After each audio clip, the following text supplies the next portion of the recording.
What is going on, YouTube? Pass the prop back here again. Ready to roll here for some MLB action today. We got a huge slate. I know we've already kind of talked a little bit behind the screen. It's not the greatest slate in the world, but hey, we got baseball. Can't complain. Stu, how we been, man? Yeah, I'm doing pretty good. Obviously been since Monday since we talked. I feel like I've had so many rants that I've forgotten all of them in the meantime. There's been so much funny stuff going on. We got JJ Redick getting hired in the NBA the other day. We got Josh Giddey getting traded out of nowhere. There's been some random stuff going on these last couple of days. I'm not really a big boxing guy, but all the Garcia stuff with him getting punished, cheating, 3 different ways, the IV, the steroids, missing weight, and the whole internet still loves the guy. It's crazy. I don't know. There's just been a lot of weird sports stuff going on these last couple of days. So that's kept us entertained. But like you said, we got some good baseball to bet on today. Yes, sir. Yes, sir. Absolutely loaded slate today. Yeah, MLB's taking over now, because you obviously don't have we don't have NBA anymore. We got a little bit before football, so it's kind of in that zone where we gotta be locked and loaded, right, ready to roll for some action here. We could talk a little bit about last show because now we're going to be fully engaged here on the MLB action. I think these were our last 2 NBA bets of the season, huh? I know. I got my ass kicked to end the season, man. Luka with one of the worst first quarters I've ever seen. Oh, you're bringing back the PTSD from that one. But, yeah, that was brutal. That last whole game was brutal for me with Luka missing the first quarter and then obviously Lively right here. 5 fouls.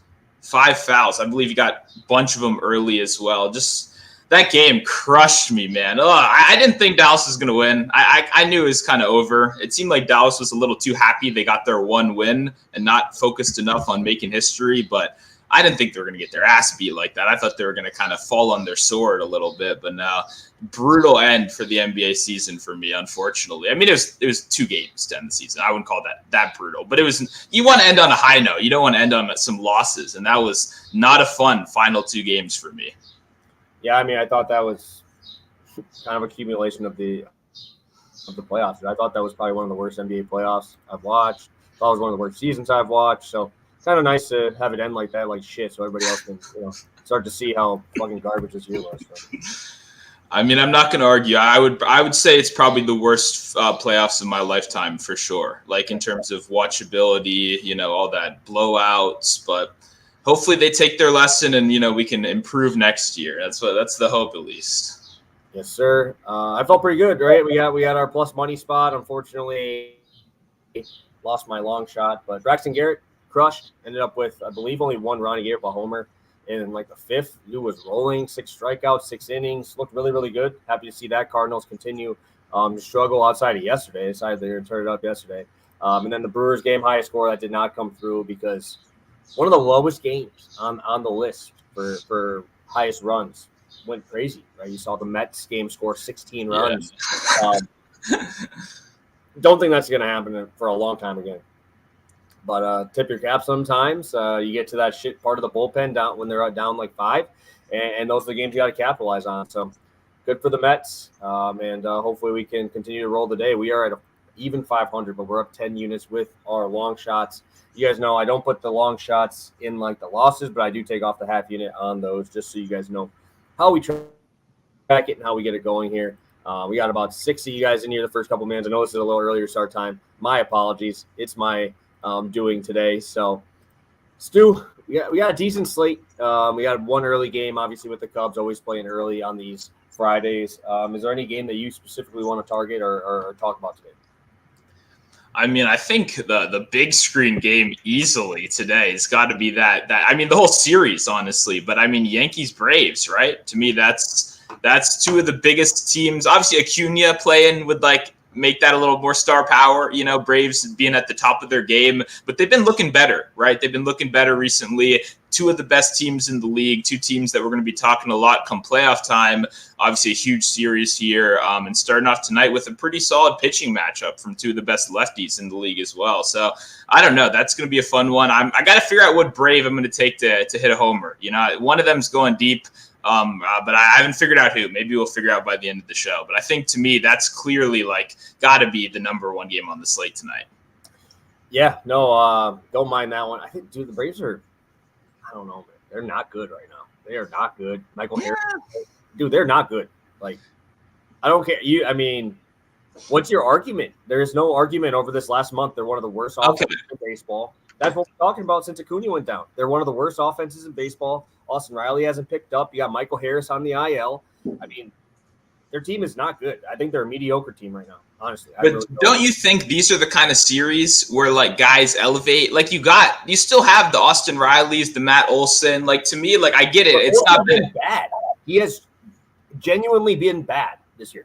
These are guys that we have like year-long sample size. So these aren't flash in the pan guys that are popping out of nowhere. I know what you mean. It's not been pretty at all. If you've been betting them, it's clearly been a terrible experience. But like to me, in the lights, national TV games, like that's where I kind of see some of these guys, especially a guy like Austin Riley, who's been so streaky over the course of his whole career, right? There's been months of terrible play that we've seen before, and he's bounced back into looking like an MVP candidate. So I'm excited for it. I agree. It's not and someone that hates the Braves, by the way, I'm enjoying this. Like, this is great. No Acuna. I didn't cry. I didn't feel bad. Like, this is good. Let's get humbled a little bit. But at the end of the day, I think these are still two good ball clubs. And we didn't even talk about the pitching. Obviously, got some very solid pitching as well, except for that young guy that they called up. He kind of sucks.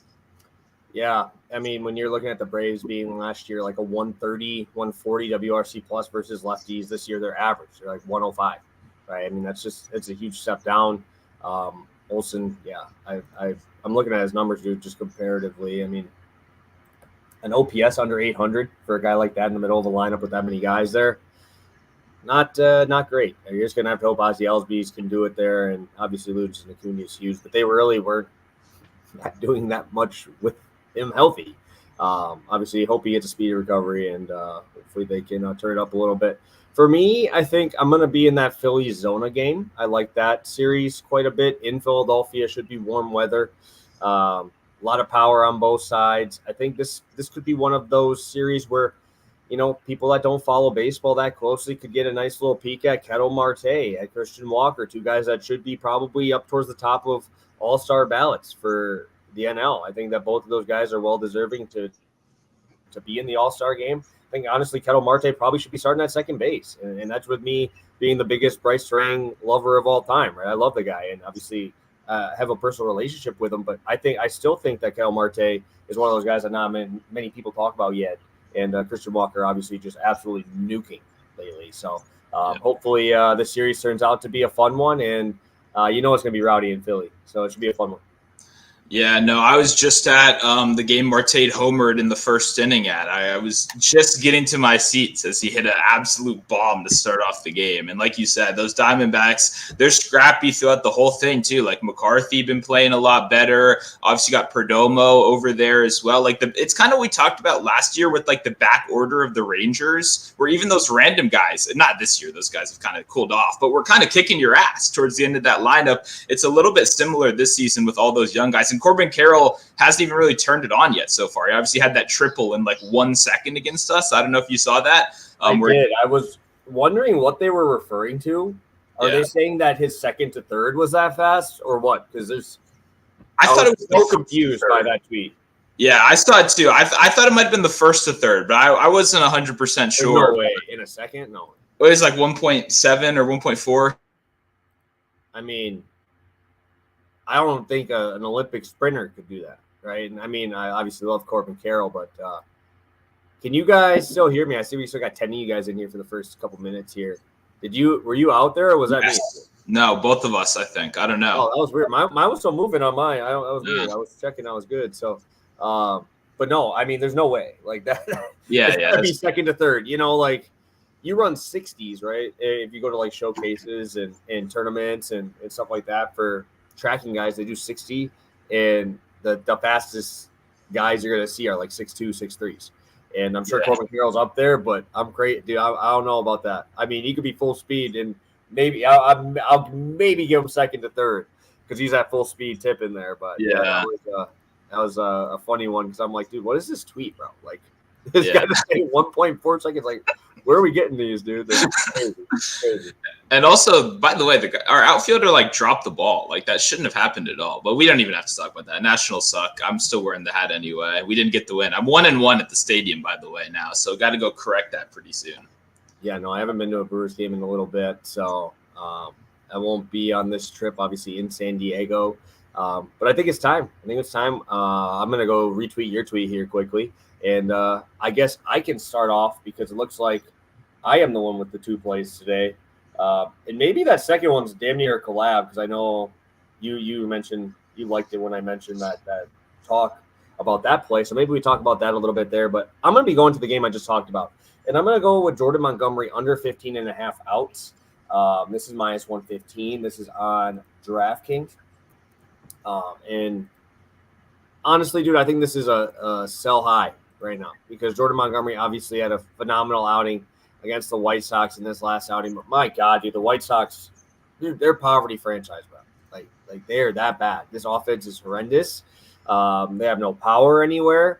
And I still ended up catching the under strikeouts yesterday on Arrighetti because, fuck, dude, that guy is not good either. So it's like I really like this spot. You're seeing his walk rate higher than it ever has been this year at an 8.3% walk rate. For a guy who doesn't overpower anybody, you can't have that. Only a 15% K rate. That's atrocious. And you're going into a place where that ball is going to be bouncing around, man. That is going to be a place where you do not want the ball to be hit in the air. And especially with the teams that they have, right? Looking at his numbers, he's obviously very, very good against lefties. But, I mean, okay, that's Schwarber and Harper, right? And you don't miss bats. So that's kind of nullified. He's only got a 22% K rate versus lefties.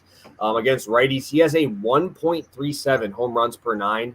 That is very high. And you're messing around with guys like Bohm. You got Trey Turner back in that lineup. Castellanos rakes lefties. If Real Muto was in here, I think this would be juiced to hell, right? Even these other backup guys are coming in and showing out a little bit. Sosa has been fantastic in that lower part of the lineup, in Rojas as well. So I think there's too many righties in this lineup. Montgomery has been very, very bad versus righties.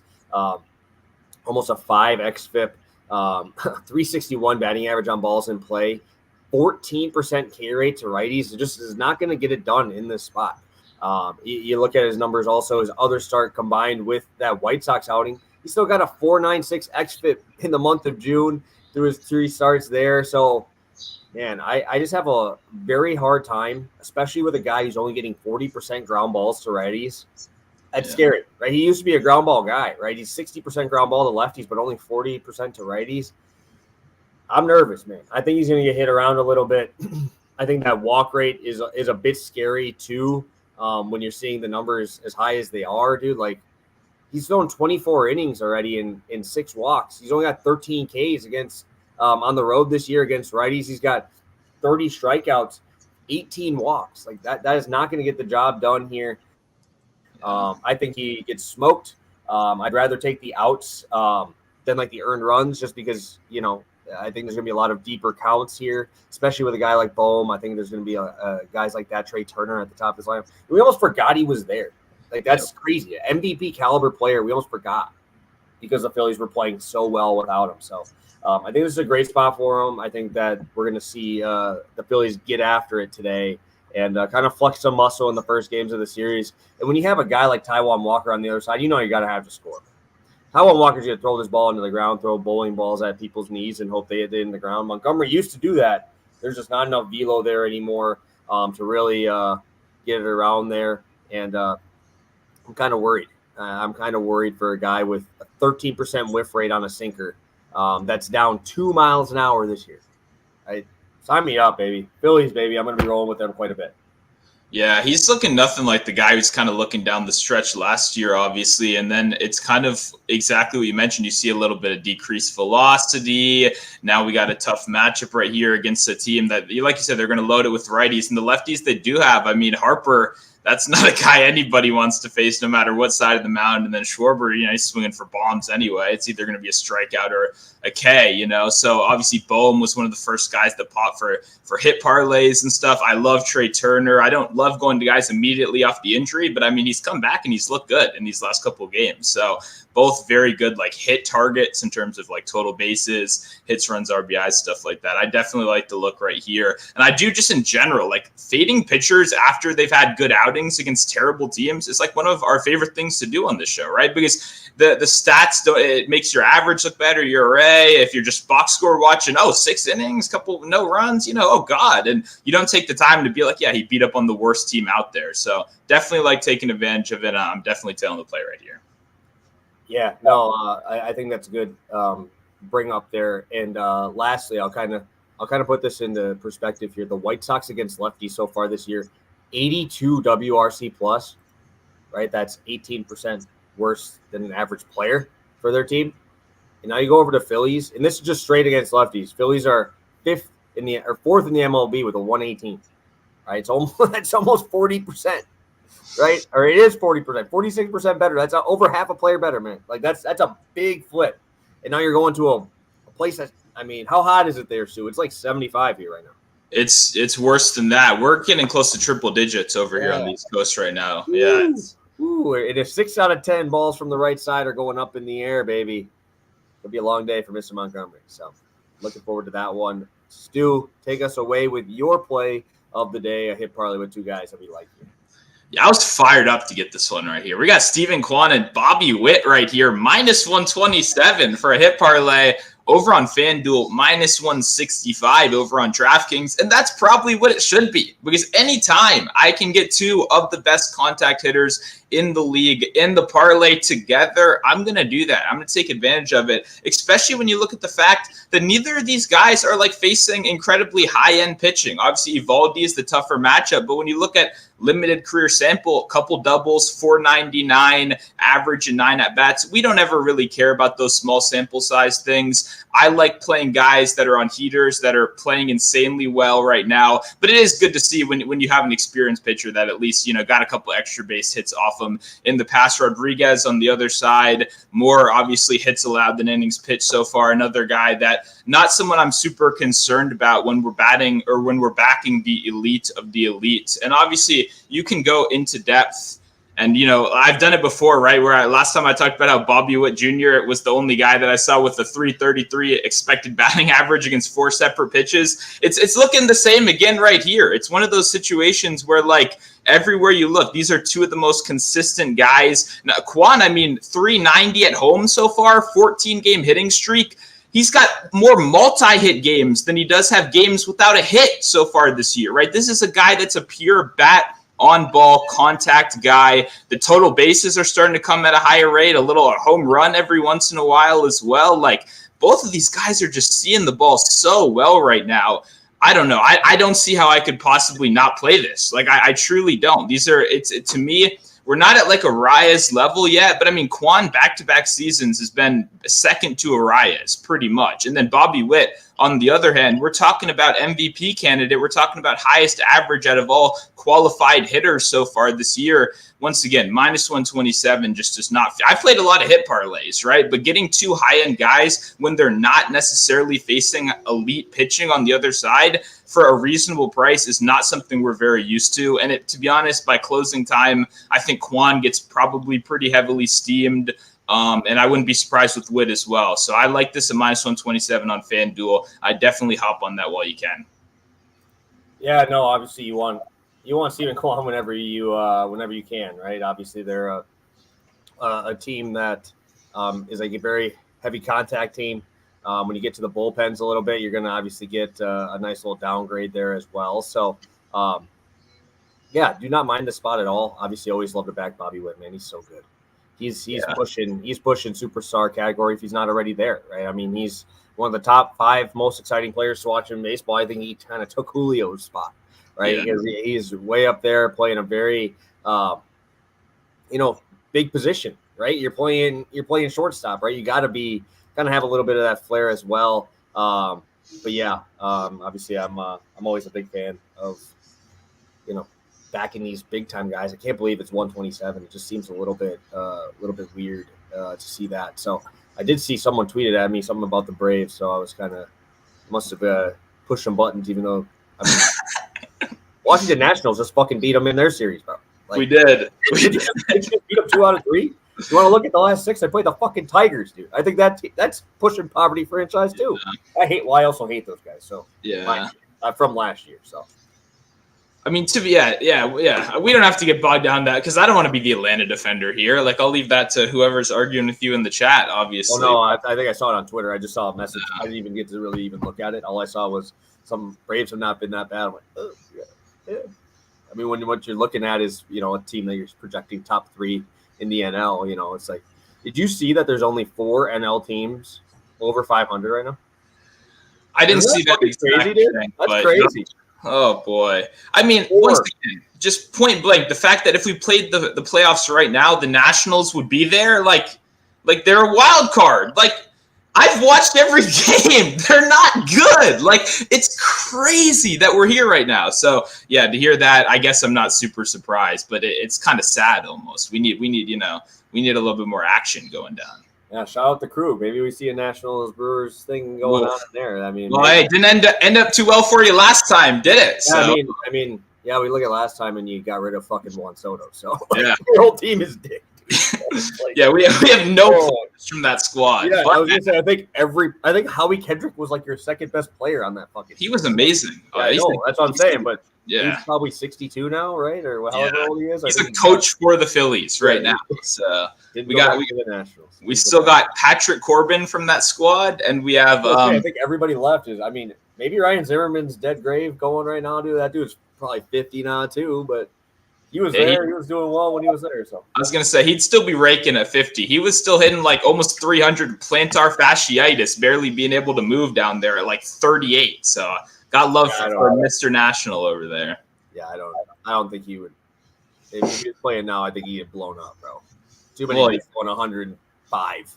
Yeah, watching it, and these dudes are like, I don't even know these guys are throwing 103 out of the pen. Like, who are you, dude? Like, I don't even know who these guys are. They're just like, oh, we picked them up off of the AA of another team comes up throwing 101. What are we doing? Like, holy shit! Like, everybody, it's crazy, man. It's crazy. Like, you think getting to the pen is good, and then you see that, and obviously the control issues, a lot of those guys, but whatever. All right, play that I wanted to talk about. Obviously, I know you mentioned you like this one too as well, Stu. Behind the scenes there, I'm going to be rolling with Patrick Sandoval under 16.5 outs. Really weird to see a plus number next to it. I just talked about how the Phillies are, fourth 118 WRC plus. And then you look at it, the Dodgers are number 1. And we talk about how good Baltimore is against them. They're 10 percentage points higher, 133 WRC plus versus lefties. And it's because the Dodgers, the bottom of their order is a rotation. Man. It's just a rotation. Oh, lefty. All right. You're in. Righty. Oh, you're in. Like, and they're in there to do one job. When you're the Dodgers and you have so much money invested in that top end, you just have rotation players, and they just like, all right, Jason Hayward. Oh, you're good now. Only against righties. You're playing righties. If you're not, then you're out. It's wild, right? And you see a guy like Pages in like the 5-hole. Teoscar obviously rakes lefties. Will Smith has been on a little heater as well lately. Got him on fantasy. Shout out Will Smith. Keep doing your thing. But man, I don't understand this line. Let's just look at. I like to look at teams that are, kind of in that same bucket, like top 10 teams against lefties, because there's a lot of matchups in here that are not even close, right? That have been pretty shitty, right? You got a couple of matchups with Tampa Bay, you got Miami in there, Cincinnati, right? But I'm looking at these teams that rank top 10 WRC plus against lefties and what he's done against them, right? Houston, they're 10th. He hit 17 outs. That is the only one he's hit against a team in the top 10. You look down this list, Cleveland, nuked him, right? 3 2/3, 8 runs. Phillies, 5 innings. 102 pitches in 5 innings, right? 2 earned. Hell of a way to get out of that. A good escape act. That's why I didn't take the earned runs, because the dude has been finding a way to get out of these innings. Then go down to Baltimore, the number 2 team. 1 2/3 innings, 6 runs. Absolutely destroyed. Right? And that's what I'm saying. You go down this list of teams that are good against lefties, he's been getting wrecked. And now you get to go and face a team like the Dodgers in LA, crosstown rivalry. They're going to show up, right? And there's not many games where the Dodgers are like, oh, this is big. Like there's not many, right? The Yankees series, they showed up, beat the hell out of them, right? They'll probably show up in like those Braves series later in the season, right? But now you get the crosstown, right? You got Shohei batting 1, literally was just over there 6 months ago, 8 months ago. I think the Dodgers show up today. I think they're going to come out here and just put on a clinic. Like I said, I really like how you have like guys like Kike Hernandez at the bottom, specifically to hit lefties. Chris Taylor, I don't think could hit a broadside of a boat, hit some water out of a boat, whatever the hell it is. But against lefties, he decides he can hit, right? And it's crazy to see a lot of these guys that we thought were just dead. The Dodgers grab him. All right, now you're good. Like Kayvon Biggio, like the dude, I swear to God, is going to start batting 300 here now that he's on the Dodgers. So I think this number is too high. I just talked about how those other teams are relatable there, but then Patrick Sandoval just likes to get deep in counts. He's got a 10% walk rate this year. That's a full percentage point lower than last year. He's getting better at it, and it's still a 10% walk rate, right? I think he's going to be trying to obviously put on a show here. He's got a 23% K rate, very high. But against lefties, man, I have an issue here with him trying to get all these guys out because, man, this lineup is just very top heavy, but the bottom half of this order is just going to be all righties, right? And I think that's going to be an issue here for Sandoval wanting to get through these games and trying to get deep in these games. I get it; they're trying to run them out because their bullpen is ass. But man, I just think this is going to get out of hand a little bit. Yeah, no, I really like the spot right here. When you first brought it up, like you said, I definitely am jumping on this. I'm definitely joining. Yeah, laying down a unit on this one, especially at plus 100 right here. I mean, for me, the way I always like to say it is I think a guy like Sandoval really does pitch himself out of games more than most guys. I think he truly has that relief pitcher mentality where it almost feels like, I got a couple pitches to play with right here, and the stats back that up. Out of all qualifying pitchers in the league, he is 8th in terms of pitches per plate appearance so far this year. That is obviously a very bad mark. And then you combine that with the Dodgers on the other side, who have the lowest chase rate in baseball. They take the 3rd most pitches in baseball, and then when they do swing, they fucking crush lefties. They destroy them, right? And then finally, what you talked about, even the bottom of the order. I was watching the broadcast for the Dodgers the other day. According to them, from 5 through 9, they went from, I believe, the 27th ranked unit in the league to 13th, 12th. They're playing much better baseball, especially comparative to earlier in the season as well. So for me, there's just kind of too many things right here that line up. Then the fact that this is plus 100, I feel like it's one of those where people just look at the hit rate and go, the hit rate isn't very good. I don't want to play it. But obviously, got a lot more to look at it than this one. Definitely riding with you a little bit of an unofficial collab we got going here. Love the play right here, and I love the price tag as well. Yeah, no, it's weird, man. It just kind of seemed off, and I get it. I mean, he hit it in his last couple outings, but again, you got to look at comparative teams, right? And also, you're in Dodger Stadium, dude. This is even harder to hit it there because these guys just mash. Got a couple questions throughout here. We got Don play a question. Do you guys like any bats in the first game? I'm going to assume that means Cubs, Mets. You want me to take this one, Stu? Yeah, I saw that game, saw the Mets, skipped, immediately past it. So I got nothing for that one. Just with I'm going to pull up the stats here, but just off the top of my head, I will bet Ian Happ at Wrigley Field in day games always. Wow, I didn't know the numbers were this crazy, but this really makes me feel good that my underlying numbers in my head are I always bet Ian Happ at home, never bet him on the road. And that was last year. And this year I've been playing him in DFS and like those Thursday morning slates.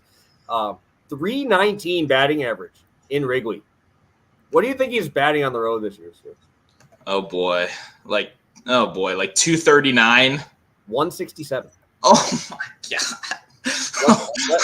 Let's have one more fun one. All right. What do you think his WRC plus is on the road versus at home? I'm really curious to see what you guess on this because this is pretty fun. Let's see.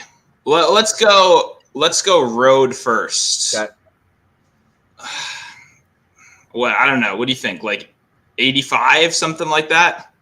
On the road this season, 63. Oh boy. What do you think it is at home? We'll go 110. 182.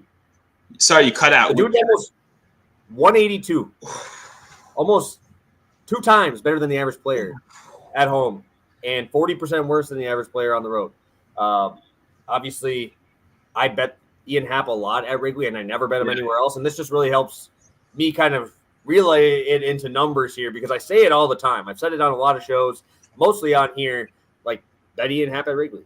Well, now you just realize, dude, the difference between those two is 20%, right? 20% better than the actual player just in the difference. The dude's got almost a 200 WRC plus. That's crazy. So I think if I'm going to back anybody, it's Ian Happ. Obviously, he's a better hitter as a righty as well. I think that would be my only guy that I would want to touch.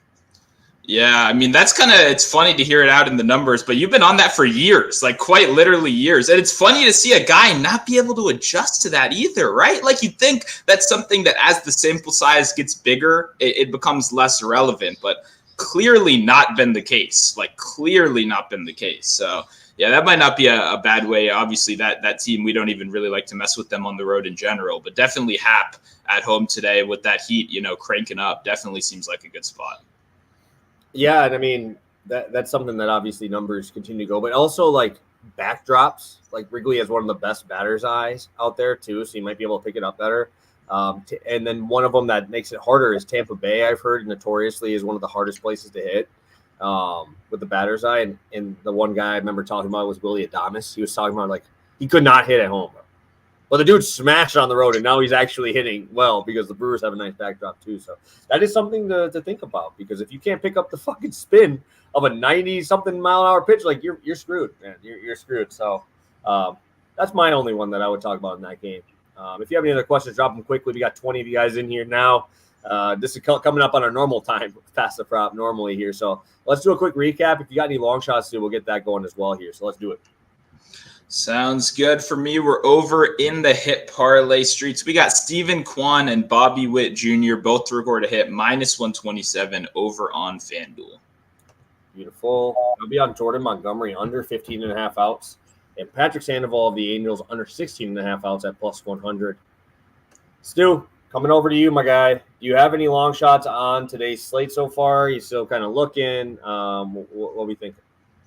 Yeah, I mean, I've got a home run kind of round robin that I've been building. I still need one more piece for it. Right now I'm sitting at Royce Lewis to continue fucking crushing because I'm going to have to get a jersey if he hits another one today. Like, this guy is on one right now. And even, I don't know if you saw his interview after the game was really funny when he went hitless the other day. They asked him about going on a slump. Yeah, he's like, I don't do that.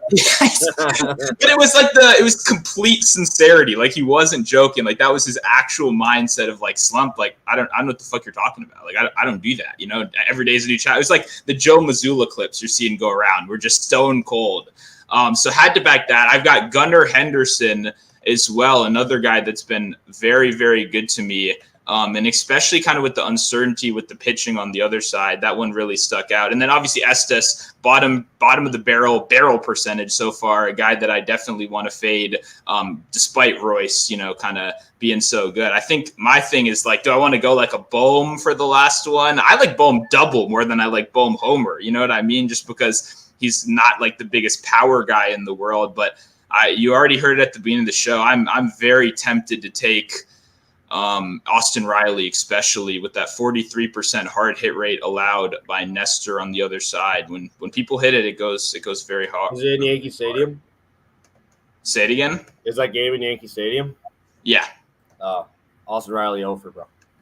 On the road, you think he's bro? I'm telling you, I'm not kidding. Nestor Cortez at home is literally a Cy Young candidate, bro. Yeah.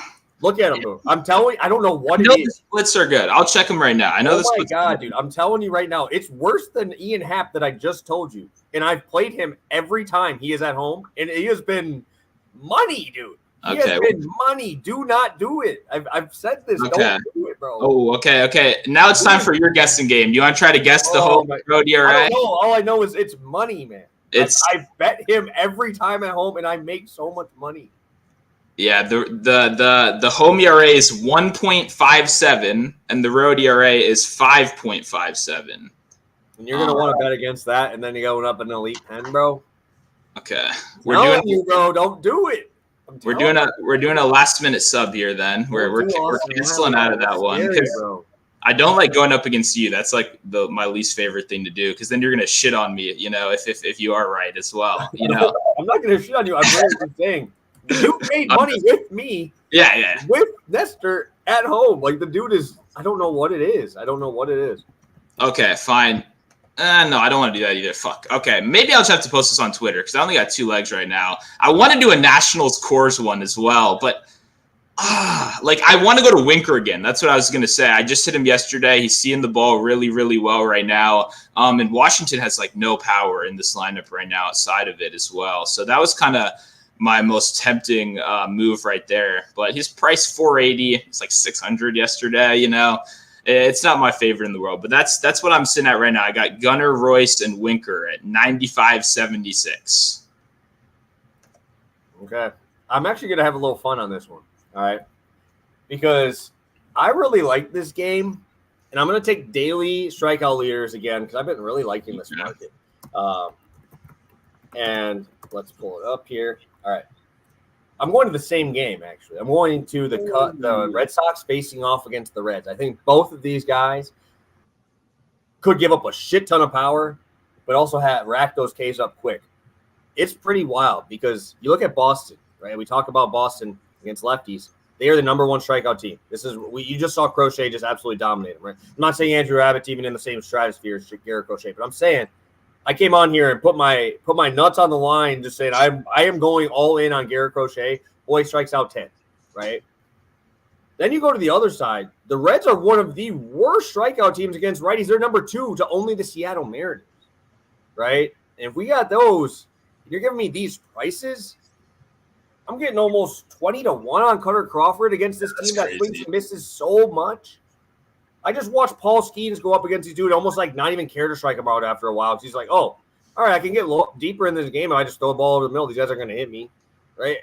I'm saying Cutter Crawford's has got good stuff, has got the swing and miss stuff. I think this is a good spot for him. I'm going to sign me up for Cutter Crawford, Andrew Abbott. I think this is a great spot for both of these guys.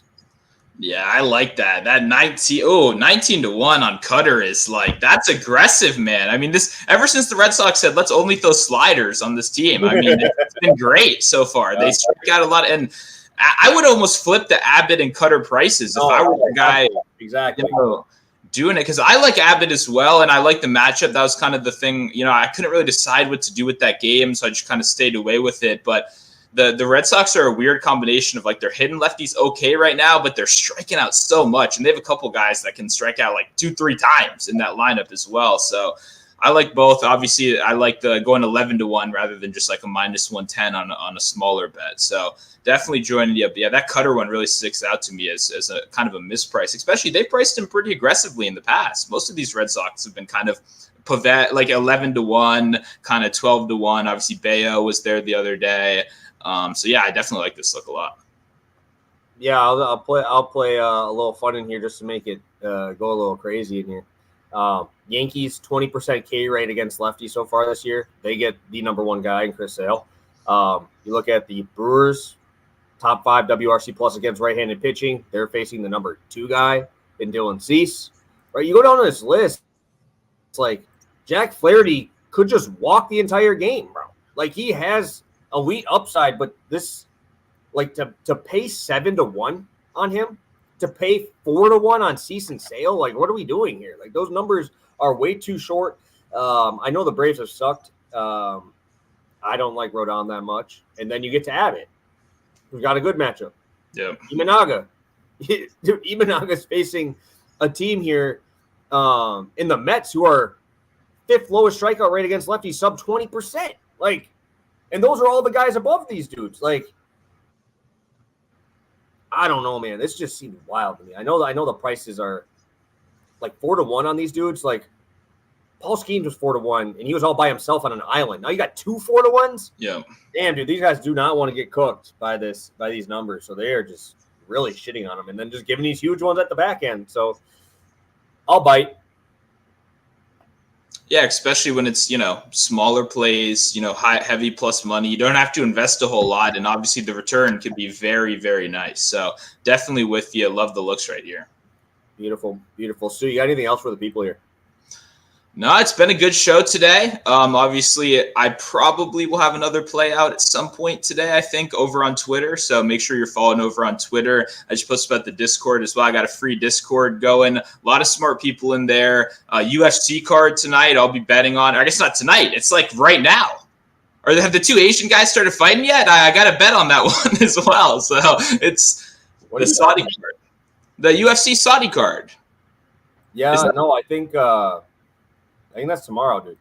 Oh, I thought that was today. No, PFL's tonight. Oh, okay. I think I do have a bet on that as well. But either way, I was gonna say, I'm like, dude, I don't even care if they're out there, man. It's just gonna start earlier tomorrow.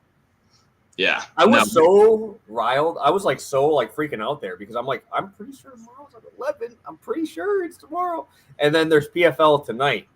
Yeah. I was misreading the ESPN app. You're definitely right about that. But I was so nervous because I didn't post my card. I have my bets, but I haven't posted my card yet. And I'm like, give me my phone, dude. Like, give me my phone. Okay, well, you got to DM your bets after this as well, because I've been watching all these UFC cards. They're very fun. So I'm going to be betting them eventually. Right now, I suck at betting on them, so I'm obviously not going to share that with the general public. But I'm a pretty obsessive guy, so I'll get into it maybe end of summer or something like that. But I've been having a lot of fun watching these. So and yeah, Tail PPS plays. He's actually good at betting on this stuff. And don't say they were all good cards because the last card was fucking dog. These last couple have been bad. Yeah. Oh my god, dude, that last card was one of the worst cards I ever watched. And then the guy blows out his knee at the last fight. Like that was happening. Bro. Like that's just how the NBA Finals ended. Bro. Like the card was shit. You move all these fights around, and then the one everybody wants to watch, the dude just blows his knee out. Like the only one I watched in that card was the 6-foot guy that was 125 that I bet to get subbed, and he made it 1 second. He was like fucking on the ground. I had that bet too. I had sub on. I think we were talking about the same guy. I can't try to say his name. I can't either. Astu is his first name. ASU, the 5'4" guy facing the 6-foot guy. He had him fucking locked up 3 times. I know. That's the only fight I watched. I was pissed off the whole time. So no, you're right. These last couple of cards have been whack, but definitely, still some fun to bet on them. I made money on the one before it, so it's okay. Yeah. No, I had to put that out there, dude. The last couple ones have been just dick. So, all right. On that note, thank you guys for tuning in. We appreciate all your guys' support. If you could hit that like button, subscribe button, it really helps us out. Should be back Monday around our normal time there. Obviously, me and Sue will let you know. We try to let you know. I think I gave like a 45-minute warning today while I was at the gym getting that shit in. So we had to get that done. So, we're ready to roll, ready to get after it. Huge slate tonight. Any questions, drop them in the chat as always. I'm sure Sue will drop his round robin home run in the comments too. So make sure you're popping in here sporadically. Have the notification bell on. We'll be back Monday. See you guys soon. Best of luck on your bets all weekend, especially tonight.